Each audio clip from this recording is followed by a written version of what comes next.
பிரதோஷ மகிமை. பெயர் காரணம் என்ன? வடமொழியில் என்றால் சிறந்த என்று பொருள். தோஷம் என்றால் தடை என்று பொருள். அதாவது கடுமையான நேரம் என்பது பொருள். சிவதாண்டவம். இராட்சசர்கள், பூத பிசாசுகள் போன்றவைகள் நடமாடும் காலம். எனவே பிரதோஷ காலம் பாவகாலம். இந்த நேரத்தில் உண்ணவோ உறங்கவோ மற்றெந்த வேலையும் செய்யவோ கூடாது. சிவதரிசனம், சிவபூஜை, சிவத்தியானம் செய்தல் வேண்டும். இந்த வேளையில் சிவன் கெட்ட பூதங்களை அடக்கி தாண்டவமாடுகிறார். பிரதோஷ காலம். பகலின் முடிவு சந்தியா காலத்தின் ஆரம்பம்.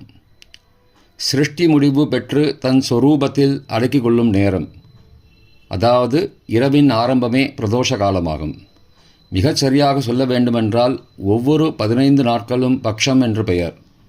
ஒவ்வொரு பட்சத்திற்கும்